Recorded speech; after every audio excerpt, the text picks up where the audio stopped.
owner name, address, brokerage, and all these fields in this top row are consistent throughout this Fair Lakes Park Excel file. So let's go to here. We have the owner name, brokerage. They'll all exist in each one of these properties. In this case, there's Fair Lakes Park, which has, oh, now we're in McLean. Right now all the data is the same, so that can make it kind of confusing. So let's update this real quick. Let's get rid of half of these fields. Those are all gone. Let's rename it. Company names, location, owner. Let's hit the save button. Now, when I reload this, it should update. So let's go back to home. Let's go to Fair Lakes. So now this is here. It didn't update the names. And that's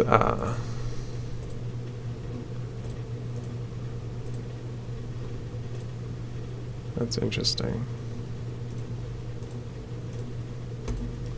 So I never got the names to update. It deleted the fields, but it didn't update the names. Company name,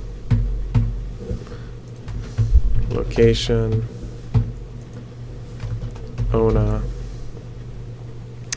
Should have hit this button first and then saved. Now when I go to Tyson's, McLean, these names have been updated. There are a number of little glitches like this where the program will be updated over time so that it's more consistent. We'll just need to identify them. So if you have issues, please send technical issues to lnadell@ngkf.com. Let me bring this up real quick. So it would be lnadell@ngkf.com, and you can just write in CREview technical issue, and when we get time we'll solve them. And let's talk about the file structure. So in this CVS file structure, any folder you create in here will become part of the title tab, which is this top row. So if I wanted a new submarket, I can do that. If I want to put data in it, I can add some data to it. And then when I reload it,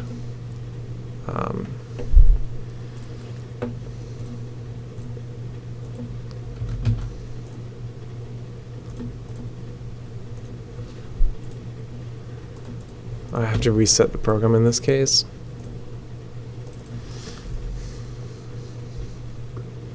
So here's my new submarket, and the data's in here.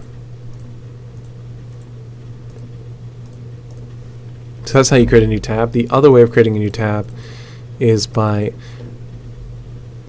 adding a CVS file to this section.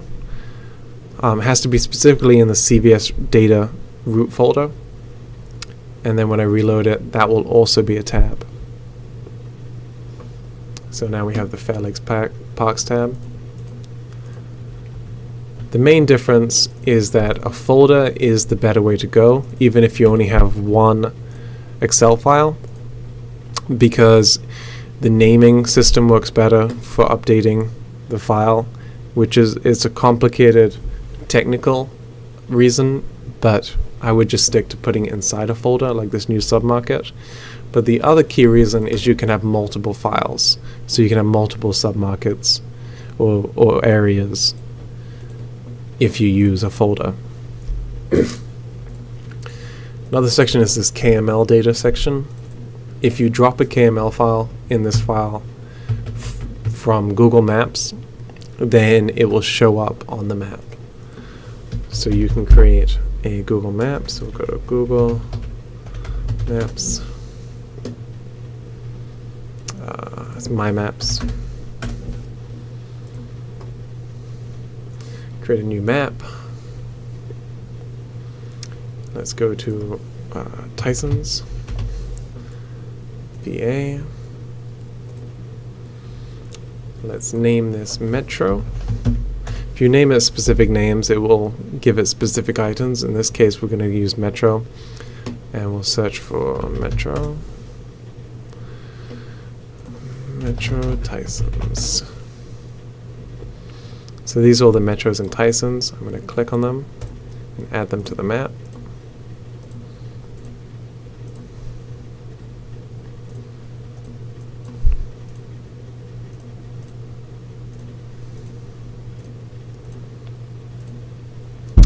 Once they're added to the map, you can save this as My Metro Locations.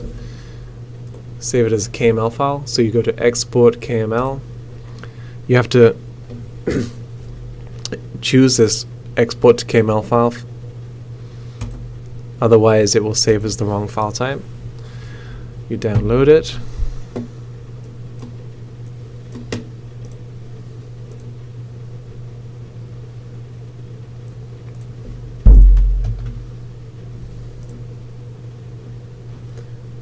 Bear with me a second. So you come back to this user content, so resources, app, user content, KML data.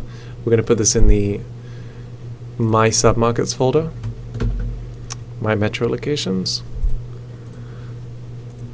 Then when we go back to here, and we go to My Submarkets, we go to Map. Now all these Metro locations are located on CREview.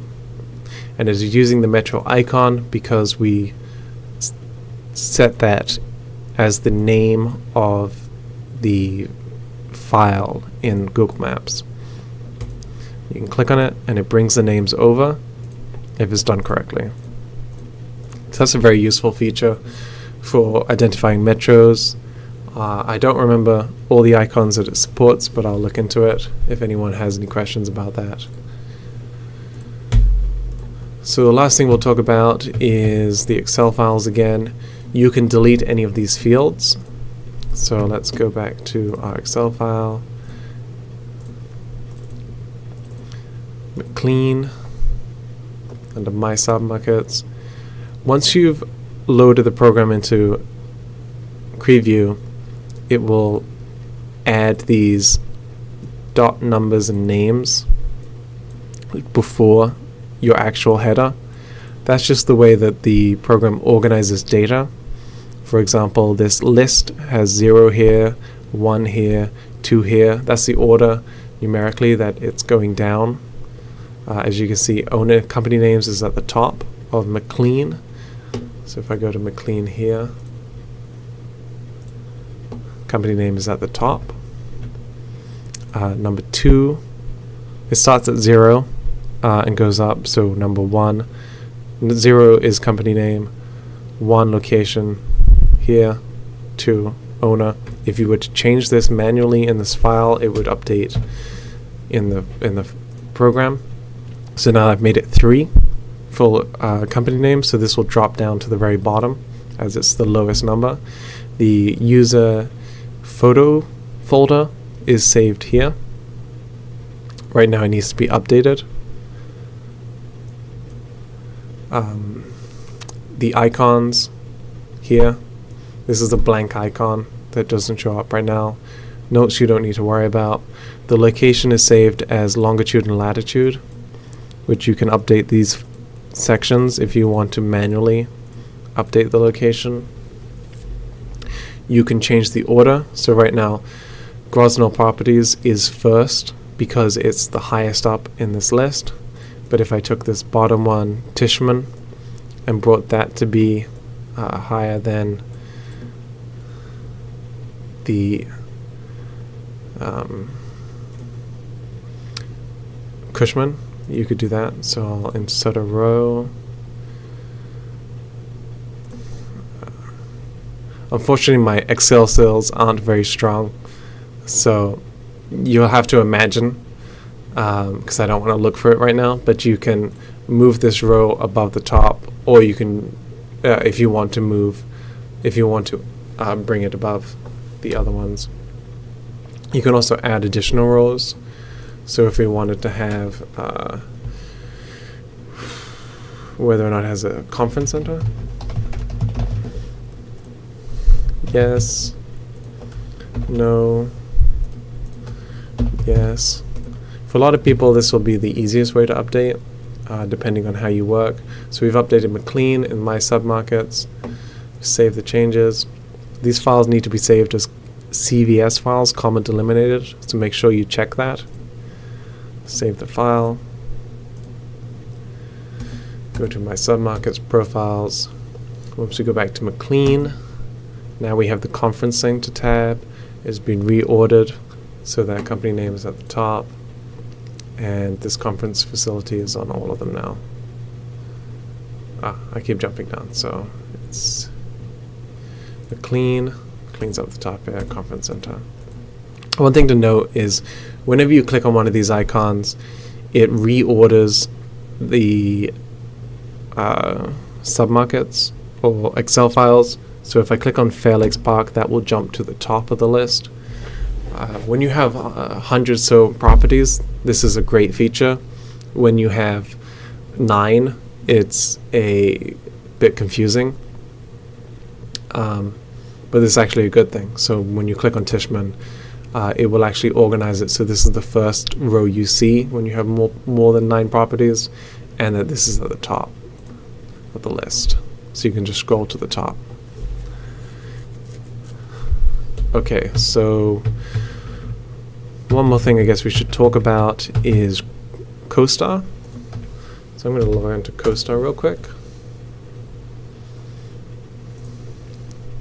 Though this takes a little while to log in, it's a slow load, so please bear with me as this loads. And basically what we're going to go over is importing from CoStar. This information can take a while to collect on your own or manually create.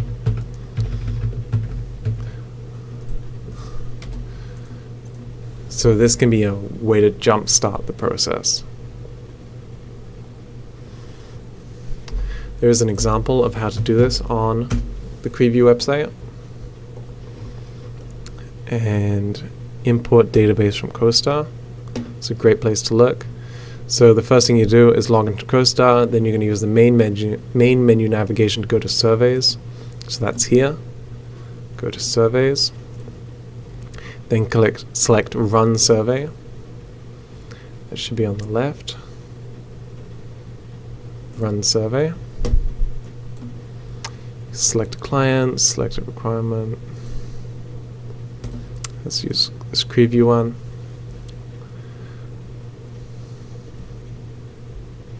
So right now I have 3 properties in my survey.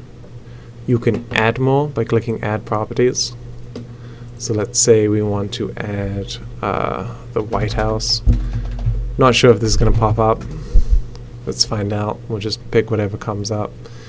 So there's no White House, but we could do some of these properties. So let's add these properties to the list.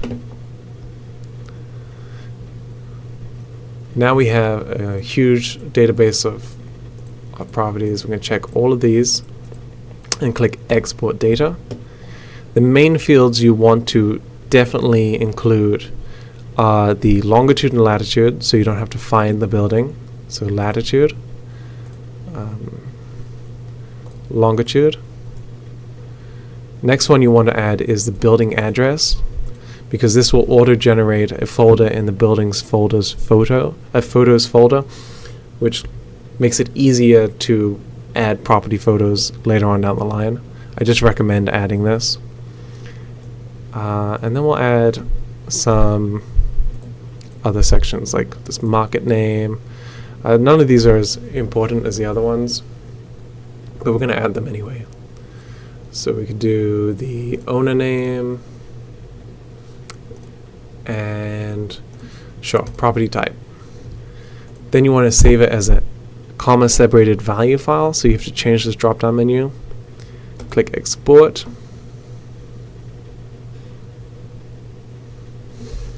Now I'm going to find that download folder.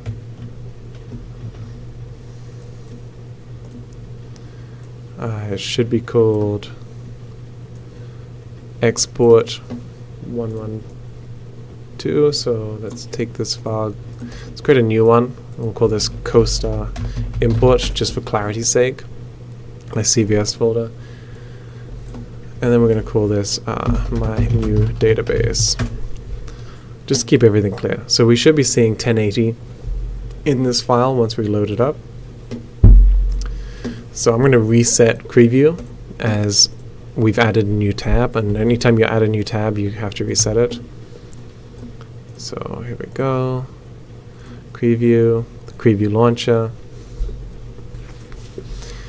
Here is our CoStar import, and then when we go to buildings we can see all the data we just added. So here's 1080, here's 655, and all of these properties have been placed at a correct longitude and latitude based on what CoStar added. And then if we want to edit it further, let's say we decided we don't actually want market name because there's no data there, we can click delete all fields and icons, and now they've all updated. So that's the general run through. Once again, I'll show you the building photo for one more time. So because I've created this CoStar import in the CVS data, when the CoStar CVS file is opened in the CREview program, it looks for this building address field or an address field, and it creates a whole bunch of folders inside the building photos folder. So this is called my new database. We go to my new database. It's created folder names for 1080, 810, 8099, the green, and if you these should be pre-linked to these folders. So if you dropped images into them, they'll just turn up, and let's make sure that is the case. This is a work in progress program, so hopefully it works. Let's update the green with these photos. I'm not going to select it, I'm just going to hit cancel because it should update then. Yeah, and it did because I added them to that folder. But you can also manually select it. So if I wanted to go back to one of these older files like example Tyson's and make this my folder, I can do that too. So that is the overview of CREview and how it works. Like I said, it's a work in progress. There are some bugs, there are some complexities that you'll run into, but for the most part, it's extremely useful for showing data, for presenting custom CoStar-like databases, for these competitive sets where you can see all the properties lined up in a row, and then choose specific ones for your client. So now that those are filtered, we can only look at those instead. And also, because these are chosen on our competitive set, when you go to the map, they also show up. So now these are bright green. Makes it easier to identify. You can also select those by double-clicking them. So if I double-click this number 8, and go back to the competitive set, that will also become filtered. And you can just see number 8, which is rename number 2 once you filter it because it just does the number sequentially. So that's all I have for CREview. Huge overview, can be complicated. If you have any questions, we can arrange a video conference and go over them. If there are any bugs that you find, let us know about them. And hopefully this wasn't too much of a ramble. Thank you for listening.